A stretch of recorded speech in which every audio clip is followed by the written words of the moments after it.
Instagram teen accounts default teens into automatic protections for who can contact them and the content they can see. Explore teen accounts and all of our ongoing work to protect teens online at instagram.com/teen accounts. When you own your own business, you own every decision. Like choosing a business card that earns you 8 times points on Chase Travel. Chase Sapphire Reserve for Business, the business card that gives back all you put in. Visit chase.com/reserve business to learn more. Cards issued by JPMorgan Chase Bank, N.A. member FDIC, subject to credit approval. Terms apply. Dear McDonald's, your breakfast menu? Fire. 10s across the board. I could be happy with anything, even though I order the same thing every time. Thanks for not judging me. I'll try something new next time. Maybe.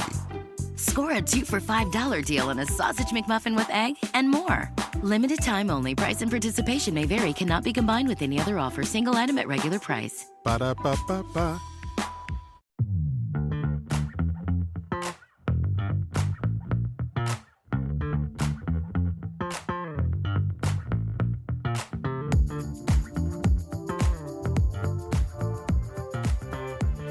Ladies, gentlemen, fanatics of all ages, we come to bury Caesar, not to praise him. Yes, this day, February 12th, 2026, Nick Castellanos, who has finally been released from the Philadelphia Phillies, unconditionally, outright.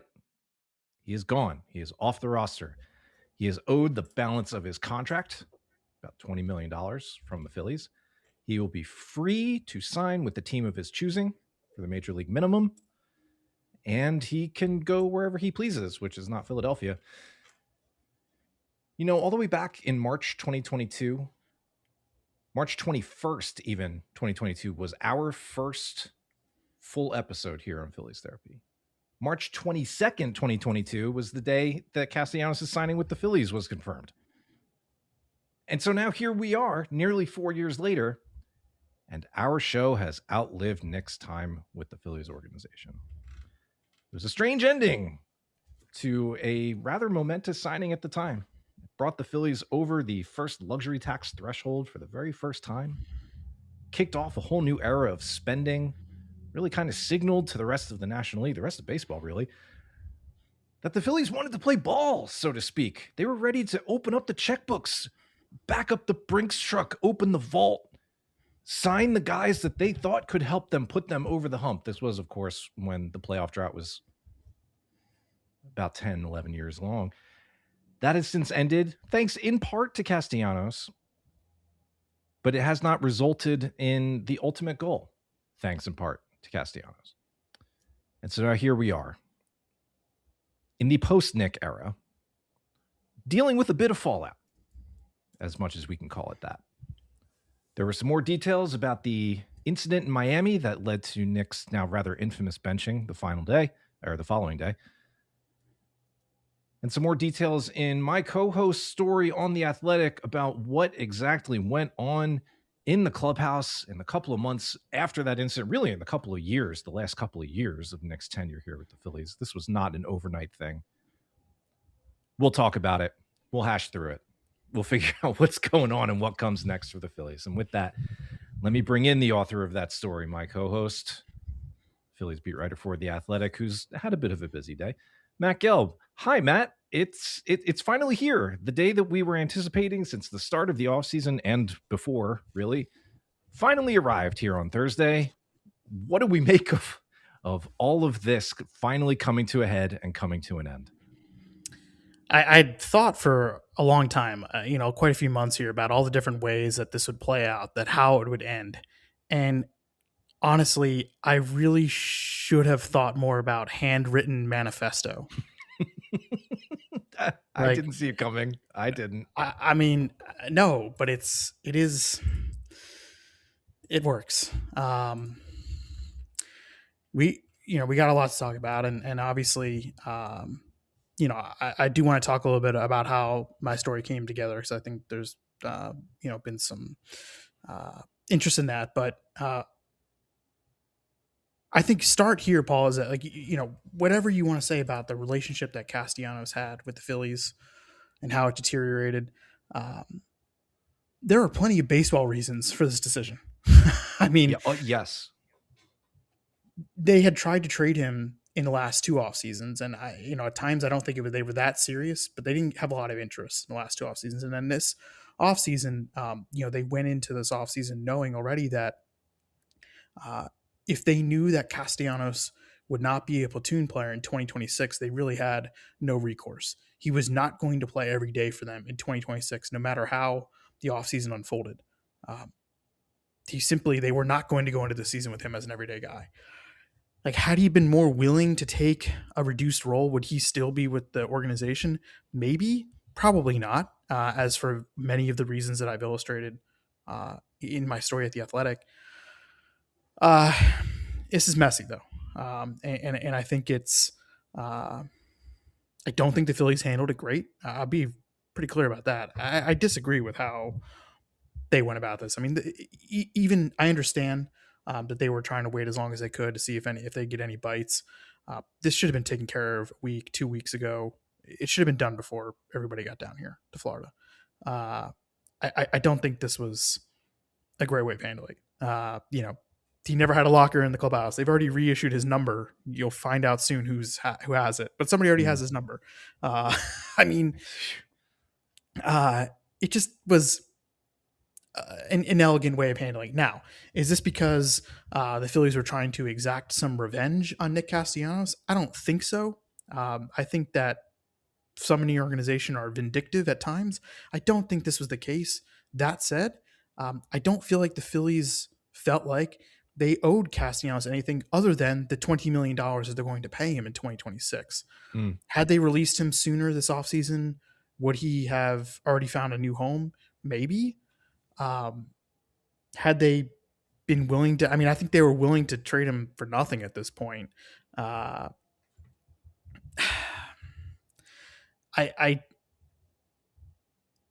don't know where else you want to go. I have a lot of thoughts. I'm bouncing around in my head, but I think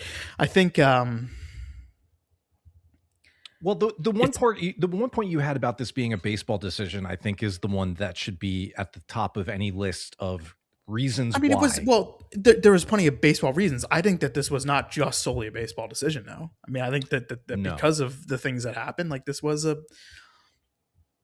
lot of things that played into this decision. More than baseball. And, I think the question that I have been asked the most since June, from not just from Phillies fans, but from people from other teams, other reporters, anyone, is what did Castellanos say to Rob Thompson in the dugout that night in Miami? And at first, I didn't know. I was not there. I had spent weeks asking around because naturally, like, everyone wanted to know. I wanted to know. Like, I wanted to know what happened. I talked to Nick about it numerous times. It was a story that was, I wanted to know more about what happened. But also, as I started to dig around, a lot of people were telling me, players, staff, that I would never know what happened. I said, okay. And so I kind of viewed that as a challenge. I'm not going to lie. And I had spent a long time trying to figure out what happened. And I think as I was, trying to figure out what happened, I think what, became clear to me was that the beer in Miami was not why Nick Castellanos was released on Thursday. It's not why the Phillies are paying him $20 million to go away. The beer was a microcosm of it all. And for a lot of guys in that clubhouse, as I came to understand, it was the tipping point. It was the point in which he lost a lot of his teammates, I think. And through my reporting, that has been corroborated. This is a complicated guy who leaves a complicated legacy here, I think. There's just so much nuance to this that I don't know. It's hard to accurately capture it. And it's why that this story, which I've been thinking about for months now and reporting on for a while, is probably the most stressed I've ever been about a story.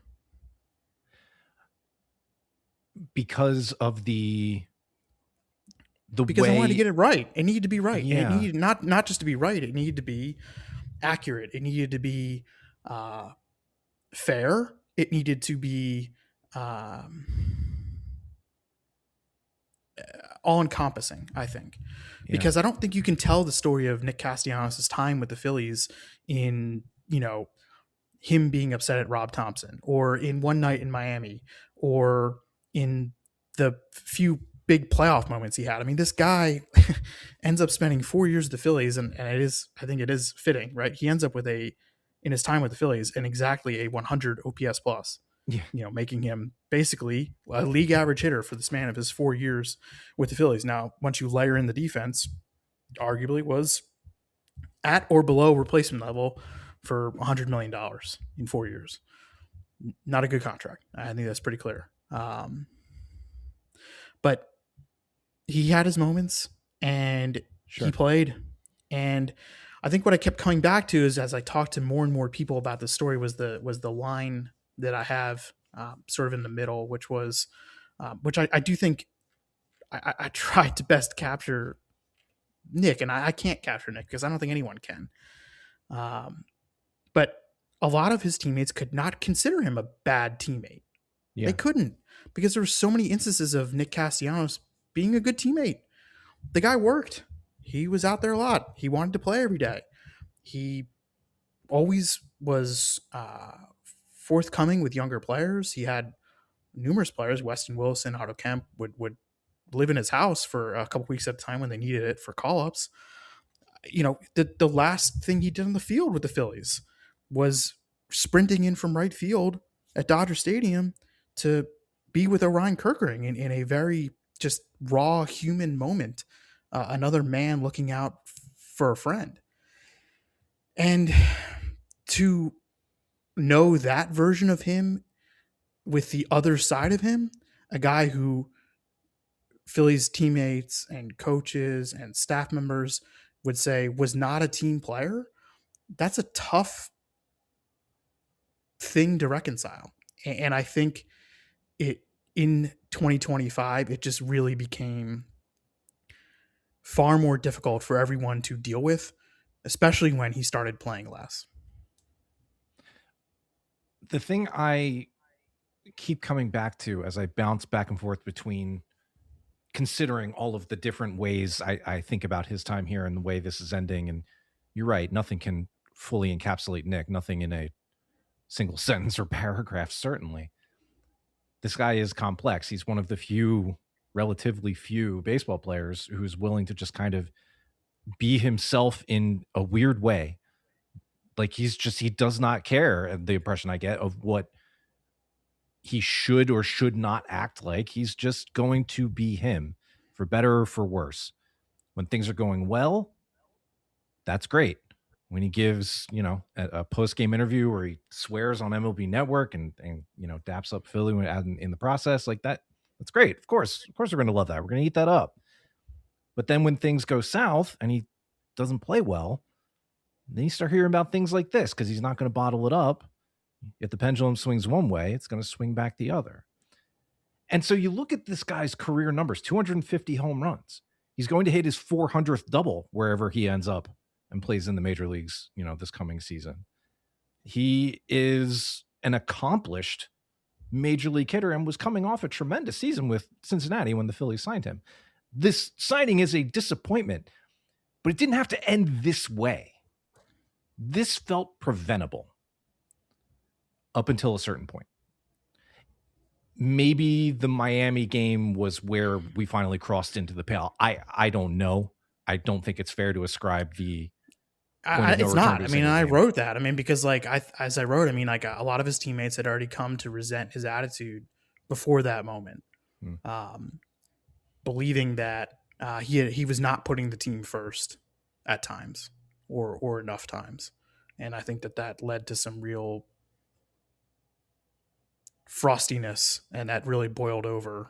Frostiness can't boil over. I'm getting my euphemisms mixed up, but it really came to a head that night in Miami.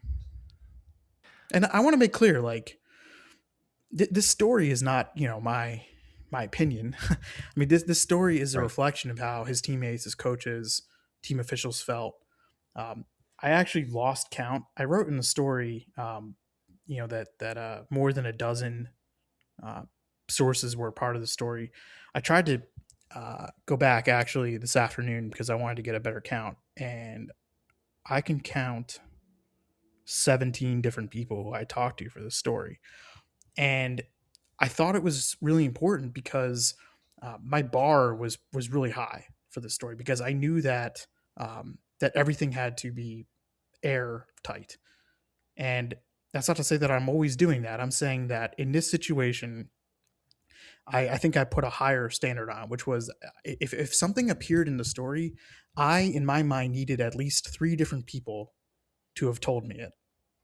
And a lot of times it came from me being around and seeing things and hearing things and adding 2 + 2 and connecting some dots and then going to ask people about it, which certainly helped. I mean, and I appreciate, again, the fact that The Athletic is invested in baseball coverage and, spends money to send me on the road, send Charlotte on the road, send us down to spring training. I think all that is quite valuable. I don't know that I would have been able to do that story without, being on the ground and developing relationships. And I think it's funny, Paul, because within the industry, within baseball, a lot of people knew about the Miami night, what actually happened. In fact, there were teams that I would know if I would say they had, I don't know, maybe tepid interest in Castellanos this offseason. I heard from a couple people, front offices from teams who wanted to know, who were running things by me and said, did this actually happen? And they were the ones bringing it up. And I would either, there's some stuff I withheld because I didn't want, if somebody asked me specifically, did this happen? And I would say yes or no. And there were teams that knew. There were a lot of people that knew about what happened. And I'm not going to lie. There were times in the offseason where I thought that this was going to get out before I had a chance to write it. But it was important to me that it was sourced correctly and appropriately and tightly. And I think that the breadth of the people that I heard from who were willing to talk to me and had the trust demonstrated how universally these opinions were held within the Phillies organization about Nick Castellanos.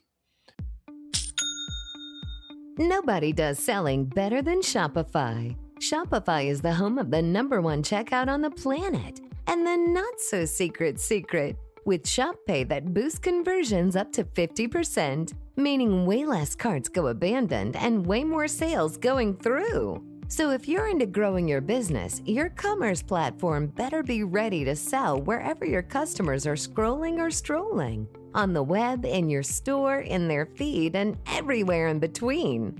Businesses that sell more, sell on Shopify. Upgrade your business and get the same checkout that Skims uses. Sign up for your $1 per month trial period for 3 months at shopify.com/Westwood1, all lowercase. Go to shopify.com/Westwood1 to upgrade your selling today. Shopify.com/Westwood1. The secret is out. With millions of younger-looking customers across the country, Plexiderm is one of the most highly sought-after products on the market. It visibly shrinks under eye bags and smooths out crow's feet in minutes, and the effects last up to 10 hours. Influencers love it, magazines feature it, and people just can't get enough of it. As a matter of fact, Elle Magazine gave it an Editor's Choice Award as Best Instant Wrinkle Filler for 2025. In as little as 10 minutes, Plexiderm reduces the appearance of fine lines, wrinkles, and those dreaded under-eye bags. So yes, you can look years younger in minutes, and the effects last for hours. No surgery, no gimmicks, just results. The best news, you can try Plexiderm for only $14.95. Plus, get free shipping. Don't wait. Order Plexiderm today. Visit plexiderm.com/special. That's plexiderm.com/special. Paid for by Sheer Science. Need parts fast? O'Reilly Auto Parts has fast. Need them now? We've got now. No matter what you need, we have thousands of professional parts people doing their part to make sure you have it. We're O'Reilly Fast. Just one part that makes O'Reilly stand apart. The professional parts people. O'Reilly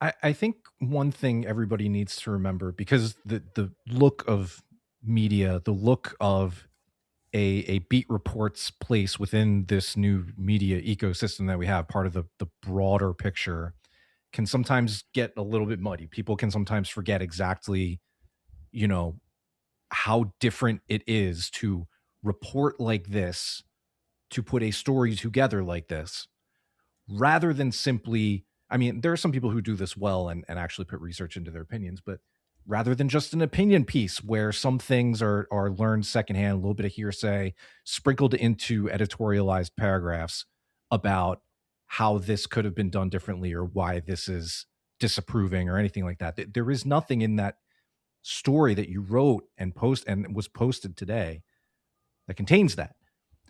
Because, like you said, you talk to so many people. Like, that is not something that happens overnight. That is not something you do in the course of an afternoon, and it is not something that you go into a story like this with a preconceived conclusion, because the folks you talk to will tell you and guide you toward what actually happened and the chain of events that led us to this moment.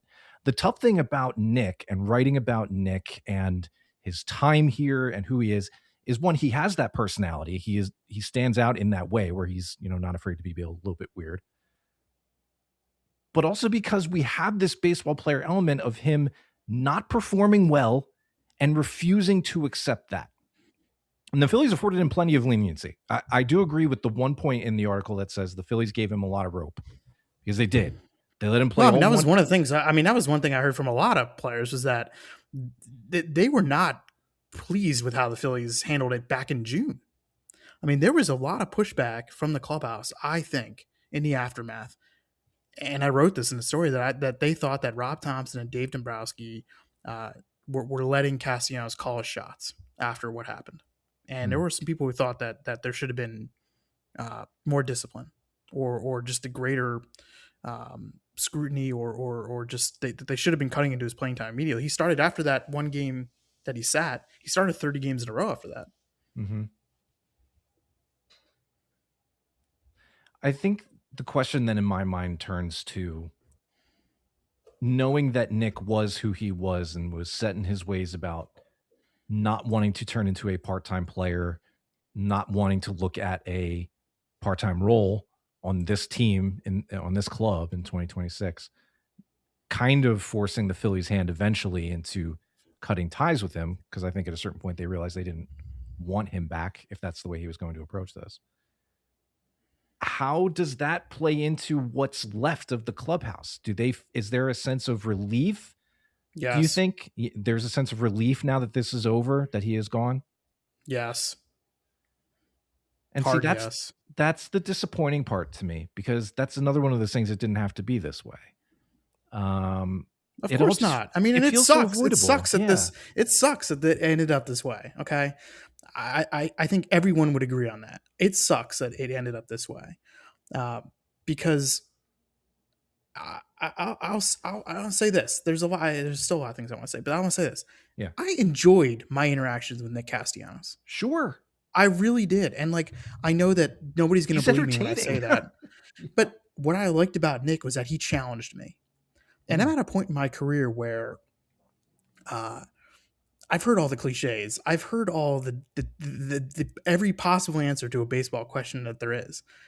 With Nick, I didn't know what he was going to say. And I really liked that, because it was a great change of pace.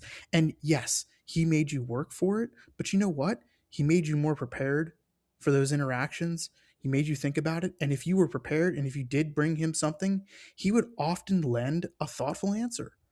Some of my favorite interviews that I've done covering the Phillies was going to talk to Nick Castellanos after a big game in the 2022 playoffs.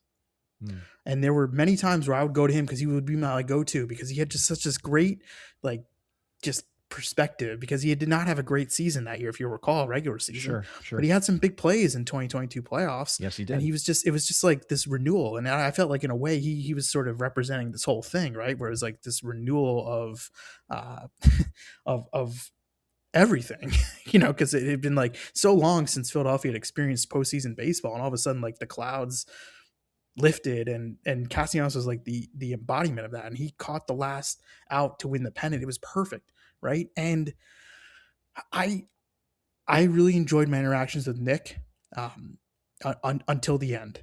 The end got a little confrontational, a little adversarial. Yeah. I don't think it's any secret. Like, in September, like there was weird things that were happening.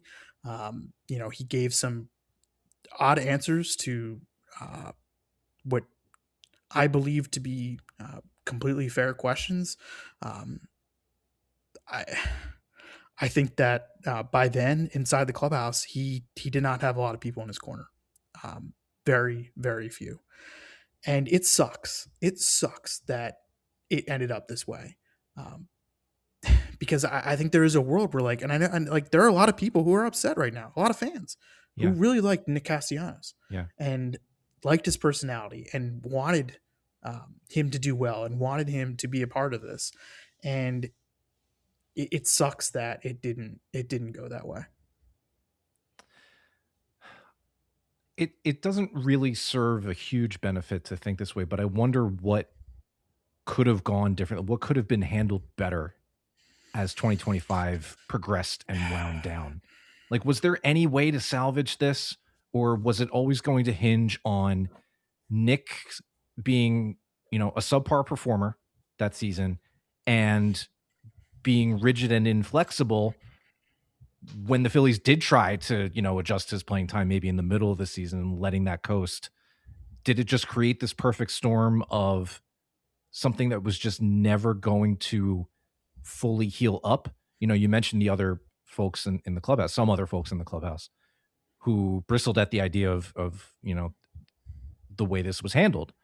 When they were then lost, it seemed like there was no way to really salvage this. Could it have been prevented? Am I wrong in thinking that this was avoidable? No, I don't think so. Because I'll offer this, Paul, is like, I think a lot of this would have happened a year earlier with any other team, I feel like. I mean, I think the Phillies gave him a longer leash as an everyday player who wasn't being removed for defensive purposes than any other team in baseball would have given him. I really do. I truly do. And because I, for years, would be asking Rob Thompson, are you going to start taking Nick out for a defensive replacement in right field?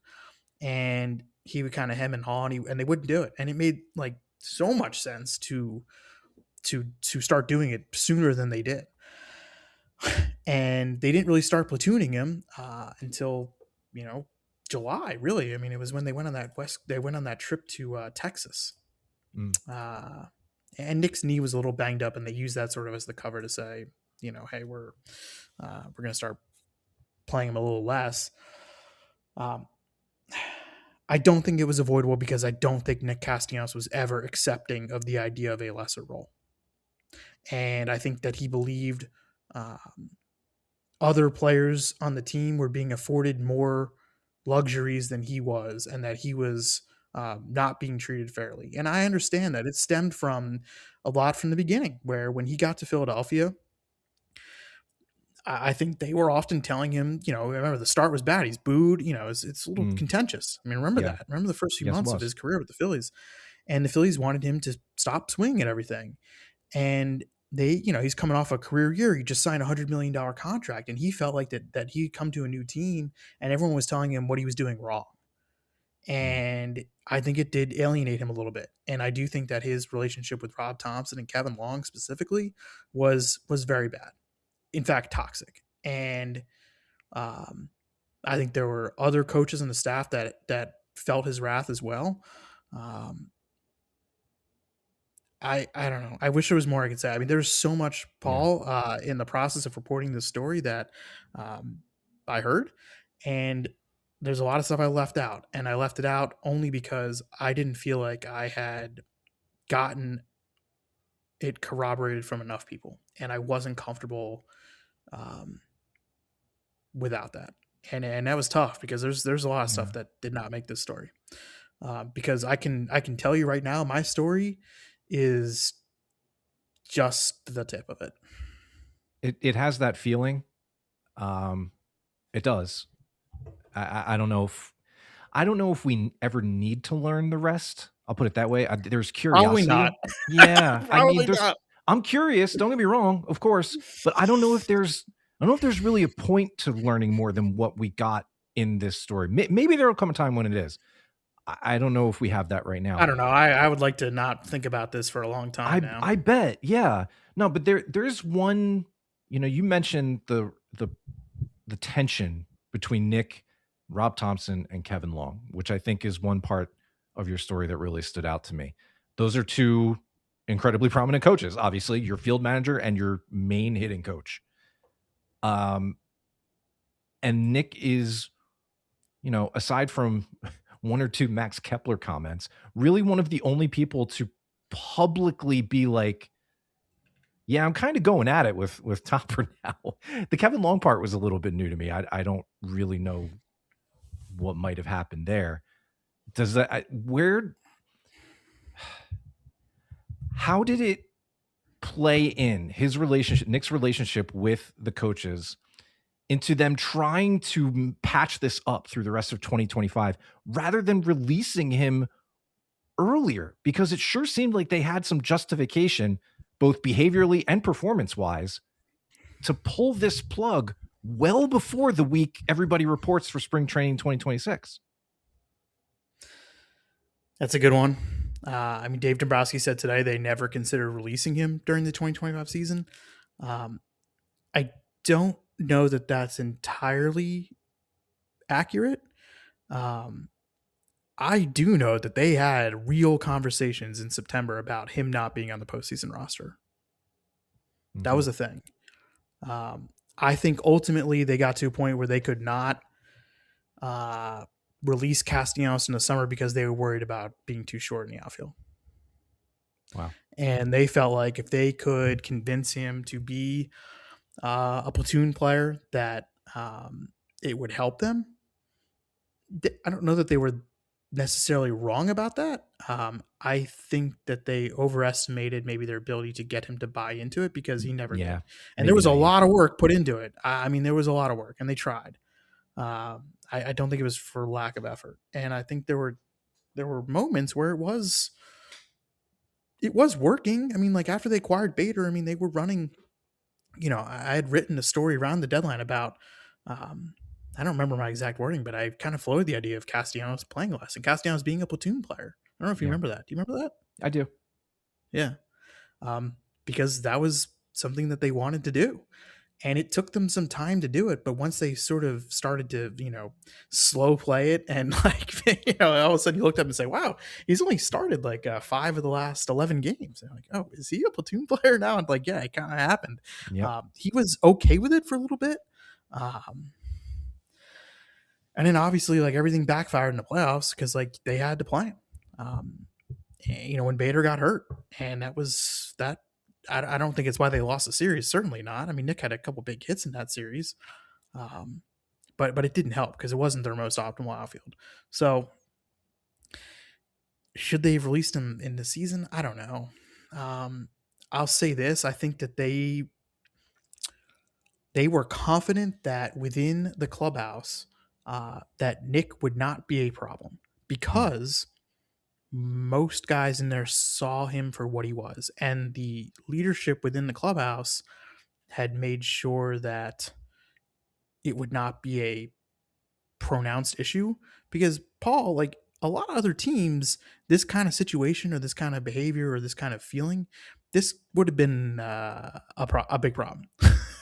A huge problem. So, yeah. It could have really derailed a team's season if you have a guy who is this malcontent and this disliked within the organization. The Phillies believed that they could live with Castellanos because they saw him for what he was at the time, and they did. Yeah, Nobody does selling better than Shopify. Shopify is the home of the #1 checkout on the planet. And the not-so-secret secret, with Shop Pay that boosts conversions up to 50%, meaning way less carts go abandoned and way more sales going through. So if you're into growing your business, your commerce platform better be ready to sell wherever your customers are scrolling or strolling. On the web, in your store, in their feed, and everywhere in between. Businesses that sell more sell on Shopify. Upgrade your business and get the same checkout that Skims uses. Sign up for your $1 per month trial period for 3 months at shopify.com/Westwood1, all lowercase. Go to shopify.com/Westwood1 to upgrade your selling today. Shopify.com/Westwood1. Most people don't realize how much of their personal information is being bought and sold every day. Data brokers are making billions pulling details about you from public records and the internet, then packaging and selling it, usually without your consent. That's how your information lands in the hands of scammers, spammers, even stalkers. It's why you get endless robocalls and why ads seem to follow you everywhere. That's where Aura comes in. Aura actively removes your data from broker sites and keeps it off. They also instantly alert you if your information shows up in a breach or on the dark web. But Aura goes beyond data protection. With one app, you get a VPN, antivirus, password manager, spam call protection, dark web monitoring, and even up to $5 million in identity theft insurance, all backed by 24/7 US-based fraud support. Other companies might sell just credit monitoring or just a VPN. Aura gives you all of it together at the same price competitors charge for just one service. Start your free trial today at aura.com/secure. Protect yourself now at aura.com/secure. One thing I'm curious about, and I don't know how much this can really be explained because I know we wouldn't want to name anything specific, players or events or anything like that. But the point about Castellanos having a gripe or feeling as though other players are afforded more luxuries or leniency or whatever the exact right word would be than he was. And part of his disgruntled, feelings and affects toward the team stemming from that. I'm wondering, as we talk about allowing him to play all 162 games in 2024, continuing to play him every day into the summer of 25 as his performance continued to diminish, supporting him after 22 when, that was a bad year. He comes back and has a good year in 20. He got a down ballot MVP vote in 2023. But all of these things, I guess, just weren't enough. There was still something that he thought was missing. Do we have any idea what he wanted more of or what he thought the team was doing that just rubbed him the wrong way and made him feel as though, this disrespected feeling was warranted? To back clean up and play every day. And so because he was batting 6th, 7th, those couple spots in the order, even though he was still playing basically every day until late last summer, that was one of the main driving forces of him separating himself from the coaches, from a good portion of the team. Yes. See, this is one thing that intrigues me about different players as they age, whatever personalities we do or don't know, because here we have a guy getting into his mid-30s, never had the strongest defensive reputation, always, carried with him the idea of being a free swinger, but being productive while doing it, aging out of that ability. We watched that happen. I think he'll show some flashes wherever he ends up next year of being a very good player, a very good hitter again. I don't know what the situation is going to be, whether he plays the outfield or first base or DH. I don't know. I don't really care at the moment. Do you think someone signs him? Yeah, I do, because I think if you're talking about a guy like this for the league minimum, because that's all they would owe him, at the very least, you might get the chip on the shoulder version for a little while. 100%. Yeah. I don't know if he lasts a full season, but I think you'll get a hot streak out of him. It's just a matter of when it comes and if you have the patience to wait until it gets there. If he's on a team that has the Phillies coming up on the schedule, that he'll be up for that, whether he actually performs or not. Look, I think there is a path for him to get more major league playing time. No idea where it is. I know that there were some trade suitors like Pittsburgh and San Diego who, signed Marcell Ozuna and Miguel Andujar respectively. Yeah, I'd look out for San Diego. That's a possibility. Yeah. Okay. It's just like, as he is aged, to get back to the initial point here, as he has aged into this less effective version of himself, it is strange to watch these highest level athletes have to come to grips with this, or in Nick's case, I guess, not come to grips with it. He is in denial or rejecting of the premise that he is no longer an everyday player in Major League Baseball. And it has taken the form of venting his frustrations rather publicly, because that's kind of what his personality lends himself toward. He's not just going to sit on this. He feels things, you know? There's a little bit more of a human element to this guy that he's not just going to bottle up like a lot of other high-level athletes tend to do. And it's interesting to just watch this happen and unfold this way. And that, I think, is part of what makes this a shame, because there is a humane element to this, a humanity portion on display. He's just being himself. He's being a person reacting to the twilight years of his career creeping up on him and fighting back against that. And it results in ripple effects coming out from him into the clubhouse, into his play on the field, affecting the Phillies, in-game performance, really, for a lot of the time he was out there in 2025 to the negative. And I don't know if there is an extrapolation that you can make from that to apply to anybody else, because everybody's different. But as the rest of this Phillies core gets into this age, if they're already there, some of them,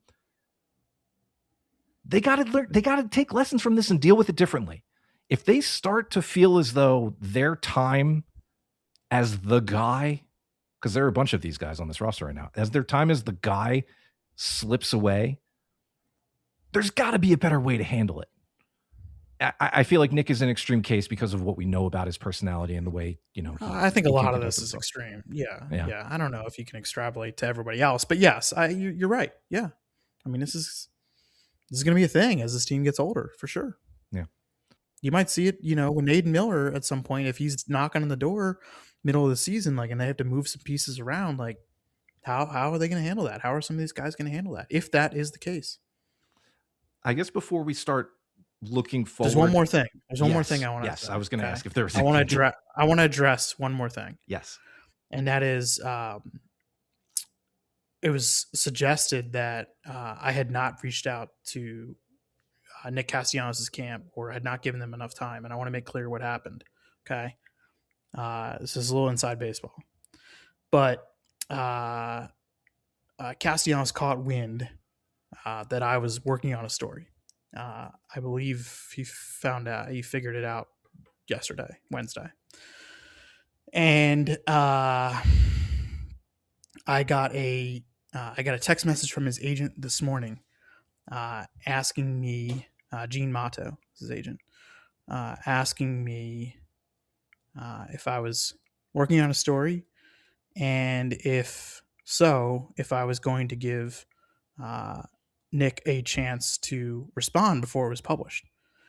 And that was at 11:29 a.m. At 11:30, I called Gene, and we had an 8-minute conversation in which I told him that I was planning to come to him before the story was published, because I thought it was only right that Nick Castellanos get a chance to respond to some of the stuff that I was reporting. The reason why I had not reached out before Gene texted me was because he hadn't been released yet. I mean, I was not going to reach out and ask for a response until the transaction had happened, because I do think that there was still a chance that he was going to be traded. Nevertheless, whatever the transaction was going to be, I was prepared. I've been working on a story, but I was prepared to reach out to Nick's agent and tell him that I had a story, and that I was willing to wait. I was waiting to wait. In this case, it would have been probably the whole day today for Nick to respond or to talk to him. And I was willing to rip apart the story to reflect maybe more of what Nick would hypothetically say to me. Really? And we left it at that the agent would pass along my number to Nick, and that if he decided to respond, then I would hear from him. And then 5 minutes before he got released is when he appears at, I think that's the timing, posted the handwritten letter to Instagram. And, you know, I know that Nick insinuated that he wouldn't be given a chance to respond to some of this. And I can say that I have receipts, and that is just not true. Simple as that. And the reason why I didn't give him, you know, I didn't reach out weeks ago is because honestly, like I didn't want to lose my story. And this is generally how it works. It's like when something happens, you write a story, and then you reach out. If you need to get comment from another party, you reach out, you tell them, this is what I have. This is my deadline. And you know, if you guys would like to respond, I'm here, and I'm happy to include that in the story. Honestly, I was afraid of people from Castellanos' camp, if I went out to them earlier, giving it to another writer. Seriously, that was something in my mind. So I was prepared. In fact, I was mentally ready for a very uncomfortable conversation on the phone with Castellanos today. And honestly, I'm a little upset that I didn't get the chance. I am. And I know that he decided to handle it the way he wanted to handle it, and that's fully within his right. That was his response. I just want to make clear from my end how that all went down. So once you saw or heard that he had posted that farewell letter, basically a couple minutes before the transaction actually went down, that was the signal. Sure. And I called the agent again and was sent to voicemail. So okay, I deemed that as a response. Yeah, I would too. And I mean, I'm a little biased here, but I would too. Yeah. I can't wait to see if he does an interview somewhere. I'd love to talk to him because I have a lot of questions, and I'd like to hear his side of it. But I just want to make clear how that went down. And as far as I'm concerned, that's standard operating procedure. My editors were looped in the whole time on this regarding how it was going to be handled. And that's how we do it. Yeah. Yeah. No, thank you for getting that out there. I guess now as we think about what comes next, it's really kind of known. We were always going to get to this point. Everybody was kind of locked into the idea that, yeah, okay, Nick is gone. I do think this is the most they're ever paying a guy to go away. Oh, I believe the previous record would have been like Adam Eaton in 2009. I think like they paid him $9 million, something like that. Yeah, roughly $9 million, like $8.5, $9 million. They released him in the final year of his contract.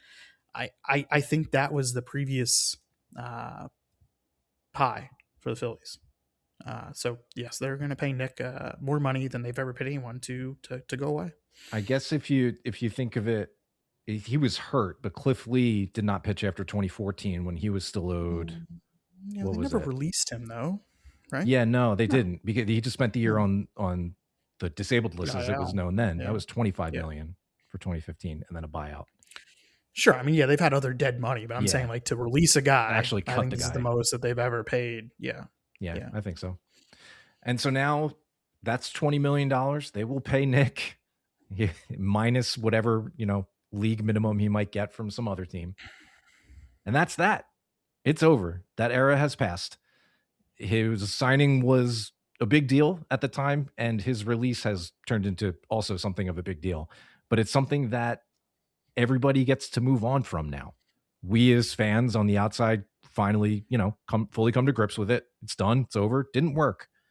He made it 4 out of the 5 years. He was not as successful. What's going to be your best, I guess, happiest Nick Castellanos memory? The sliding catch in the 2022 NLDS. I know he had one in the World Series too. Yes. Yeah, DS. Yeah. Because it was off of William Contreras' bat, if I remember right. It was just, I remember him laying on the ground. Yes. Yeah. It seemed so unlikely. I watched that flare off the bat. I know who it's going to. I've watched enough baseball on TV where I've got a pretty good idea of the trajectory of this thing and about where it's going to fall and how far Nick has to run to get there. And I'm like, this is going to be a problem. And of course, it's at the end of the game. The Phillies are clinging for dear life. It's like right where the nerves are the highest because they're just back into the playoffs. Like it's a real thing again. And then I see him slide and make this great defensive play, which was not his calling card for the whole season. And it is burned into my mind. Yes, he had one later in the World Series. That was great too. But because of the novelty and the shock of seeing it almost out of nowhere, him sprawling and sliding to make that catch, that and the 2-homer game off Spencer Strider. Yeah. They're good things. I'll remember that. I'll remember him at his happiest with this team, pimping out the home runs, showing the ring finger, going to his son behind home plate.